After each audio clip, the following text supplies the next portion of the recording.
नाज़रीन, आज की वीडियो में हम आपको ये बताएंगे कि अगर आप मछली ख़रीदने जाएं, वहाँ पे आपको कहीं बीमार या मुर्दा मछली तो नहीं मिल रही, एक्सपायर्ड मछली तो नहीं मिल रही। उसकी क्या पहचान है, आप कैसे देख सकते हैं कि ये मछली ठीक है या नहीं है। और हमारे बहुत से लोग ऐसे हैं जो लाहौर से बाहर रहते हैं, जिनके शहरों के पास से किसी न किसी दरिया की गुज़रगाह है और वहाँ पे उन्हें बाआसानी दरियाई मछली मिल जाती है। तो वो लोग जिसे दरियाई मछली समझ के लाते हैं, क्या वो दरियाई मछली है या फार्मी मछली है? क्योंकि दरियाई मछली में और फार्मी मछली की ग़िज़ाइयत में ज़मीन आसमान का फ़र्क है, दोनों के रेट में भी फ़र्क है। तो आप कैसे पहचान सकते हैं कि कौन सी दरियाई मछली है और कौन सी फार्मी मछली है? फिर इसी तरह आपको इस वीडियो में हम ये भी बताएंगे कि जब आप किसी फ़िश ब्रांड पे जाते हैं, किसी ऐसी मशहूर आउटलेट पे जाते हैं जहां मछली बिक रही है और मनों के हिसाब से बिक रही है, आपका मनपसंद टेस्ट वहीं से ही मिल रहा है, तो आपको कौन से अवामिल मद्देनज़र रखने चाहिए कि इस ब्रांड से मछली ख़रीदनी है या नहीं ख़रीदनी है, किन चीज़ों की एहतियात करनी चाहिए, ये हम आपको आज की वीडियो में बताएंगे। सबसे पहली बात कि जब आप बाज़ार में जाते हैं, फ़िश के स्टॉल पे मछली लगी हुई है, तो आप कैसे चेक करेंगे कि ये मछली सेहतमंद थी या ये मछली एक्सपायर्ड थी या ये मछली पानी के अंदर ही मर चुकी थी, जब जाल डाल के निकाला गया तो उसमें ये पहले से ही मरी हुई थी, यानी हराम थी। तो आप कैसे जानेंगे इसको? उसकी आप निशानियां ज़रा नोट कर लीजिए कि अगर मछली एक्सपायर्ड है तो आपने क्या करना है। आपने मछली, जो पूरा पीस मछली का पड़ा होगा, उसको आपने अच्छी एक दफ़ा अपनी उंगली से या अंगूठे से दबाना है।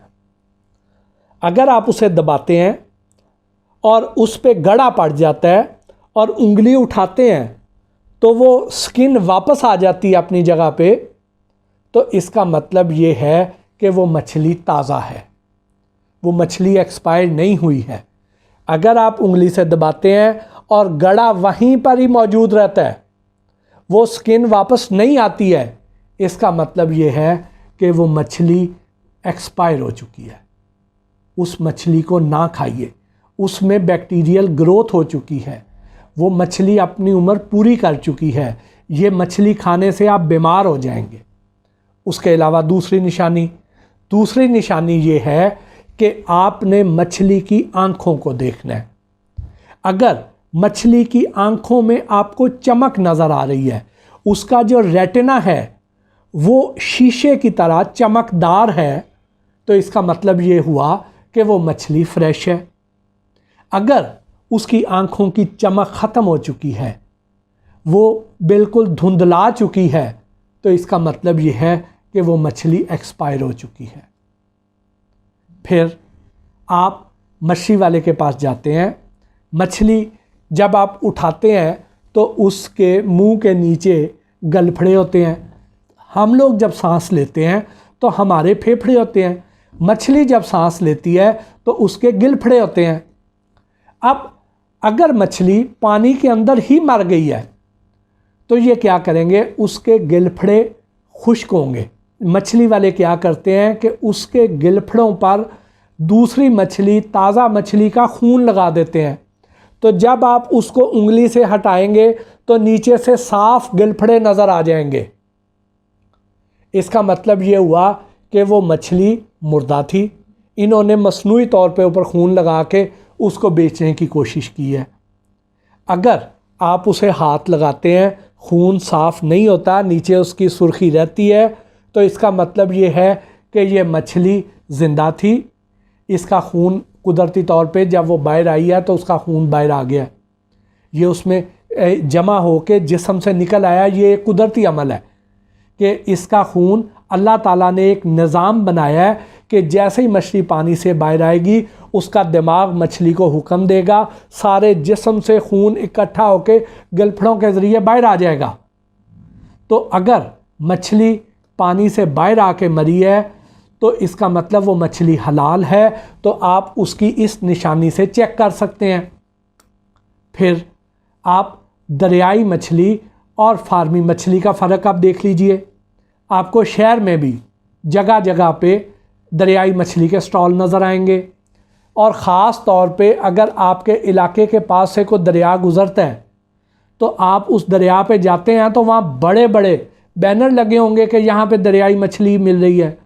हालांकि अगर आप उन दरियाओं को देखें तो ये वो दरिया हैं जो अब सूख चुके हैं, जहाँ शदीद गर्मी में भी पानी एक जौहर से ज़्यादा नज़र नहीं आता। तो सर्दियों में तो पानी वैसे ही बहुत कम है, तो आपको वहाँ पे टनों के हिसाब से मछली कैसे मिल रही है?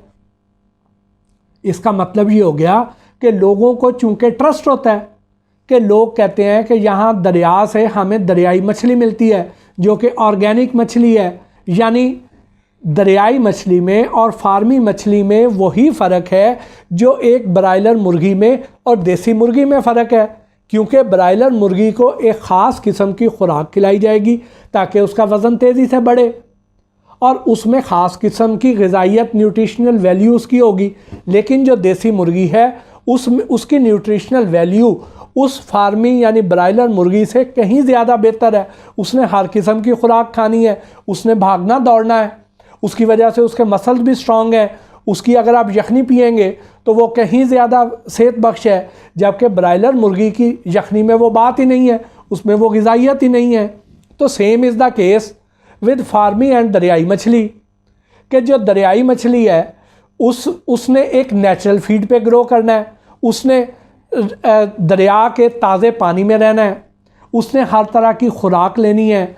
उसकी वजह से उसकी न्यूट्रिशनल वैल्यू इस फार्मी मछली से कहीं ज़्यादा बेहतर है। लेकिन वो जो दरियाई मछली है वो चूँकि इतनी कम है, उसकी तादाद ज़्यादा नहीं होती है, इसलिए ये लोग फार्मी मछली को दरियाई मछली करके बेचेंगे और ज़्यादा महंगे रेट पे बेच देंगे।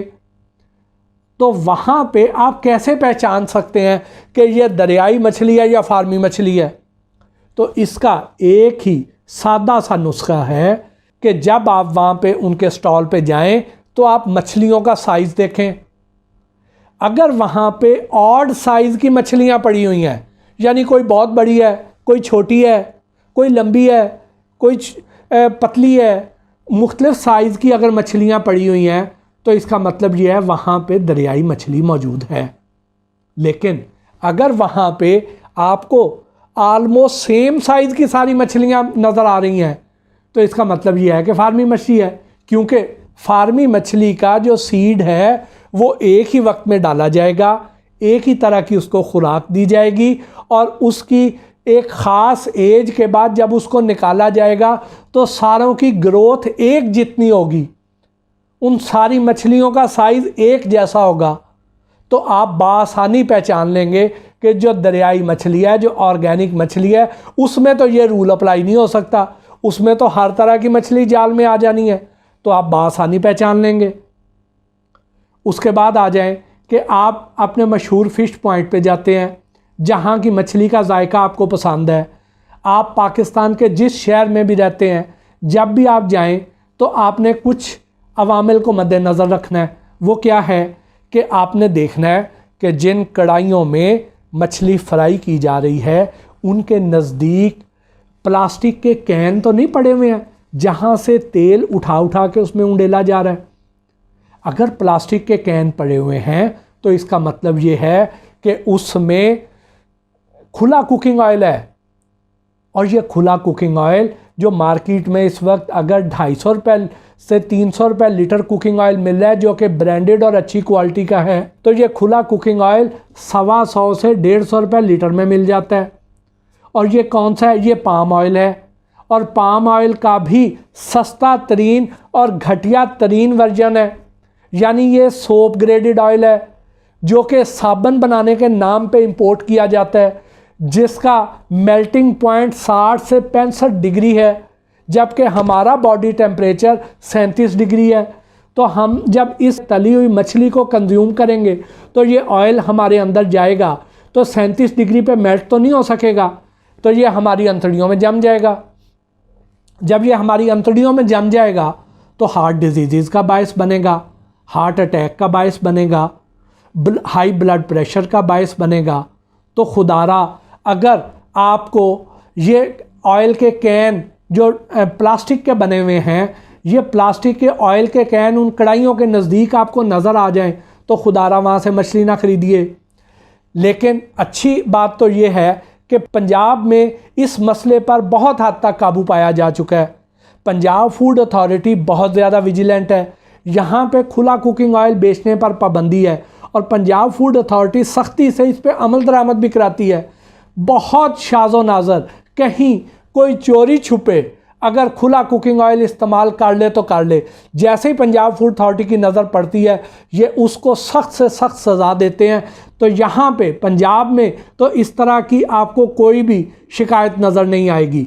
लेकिन जो पाकिस्तान के बाकी सूबे हैं वहाँ पे आज भी खुला कुकिंग ऑयल खुलेआम इस्तेमाल हो रहा है। तो मैं अपने कराची के, पेशावर के, बलूचिस्तान के, कश्मीर के, गिलगित बल्तिस्तान के शहरियों को अपील करूँगा कि आप अपने अपने इलाकों में ज़रूर विजिलेंट रहिए। सिंध में अंदरून सिंध हो गया, कराची हो गया, हैदराबाद हो गया, सक्खर हो गया, वहाँ पे तो खुले आम ये खुला कुकिंग ऑयल इस्तेमाल किया जा रहा है। तो आप वहाँ पे इसकी एहतियात ज़रूर कीजिए। जहाँ पे खुला कुकिंग ऑयल हो वहाँ से मछली ना ख़रीदिए। फिर आगे आ जाइए कि जब आप मछली ख़रीदने जाते हैं तो आपने देखना है उस कढ़ाई के अंदर झांकना है। अगर उसमें मौजूद जो ऑयल है वो काला स्याह हो चुका है तो बराए मेहरबानी उसमें तली हुई मछली ना ख़रीदिए, क्योंकि उस काले स्याह तेल में तली हुई मछली से कहीं बेहतर है कि आप मोबाइल ऑयल में तली हुई मछली ख़रीद लें, क्योंकि वो इस हद तक कार्सिनोजेनिक हो चुका है, वो सीधा सीधा कैंसर का बायस है। वहाँ पे उस जगह से मछली ना ख़रीदिए। इसकी एक और निशानी भी है, वो ये है कि जो तेल एक्सपायर हो चुका होगा वो तेल धुआं मारना शुरू कर देगा। आपने अक्सर देखा होगा कि ये कढ़ाई है, कढ़ाई के नीचे आग जल रही है, एक तो उस आग का धुआं है, लेकिन जहाँ पे गैस जल रही है वहाँ पे धुआं आग का नहीं होता है, लेकिन उस तेल के अंदर से फ्यूम्स उठ रहे हैं। तो अगर वो धुआं और वो फ्यूम्स आपको नज़र आ जाएं तो वहाँ से मछली ना ख़रीदिए, क्योंकि वो मछली कार्सिनोजेनिक है, कैंसरियस है। फिर आप उसकी छत को देखिए, यहाँ से जो धुआं उठेगा वो उस छत पर ग्रीस की सूरत में, मैल कुचैल की सूरत में जम चुका हुआ है, डिपॉजिट हो चुका हुआ है और उसमें हीट की वजह से कतरे टपक रहे हैं।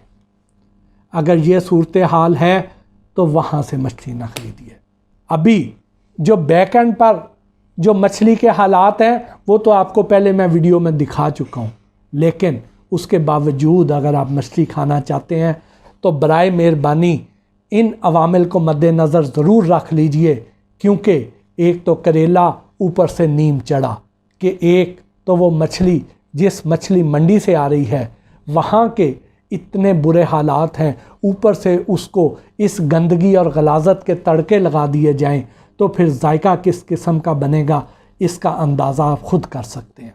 इसके साथ ही इस वीडियो से मोहसिन भट्टी को इजाज़त दीजिए। अगर आप किसी और मौजू के बारे में जानना चाहते हैं तो बराए मेहरबानी नीचे कमेंट्स में लिख भेजिए। हम कोशिश करेंगे कि उस पर भी प्रोग्राम करके आपको दयानतदारी से आगही फराहम की जाए। इसके अलावा प्लीज़ हमारे इस चैनल को सब्सक्राइब कर लीजिए, बेल का बटन भी दबा दीजिए, ताकि जैसे ही हमको नई वीडियो अपलोड करें आप तक इसका नोटिफिकेशन फौरी पहुंच जाए। अल्लाह ने के बाद।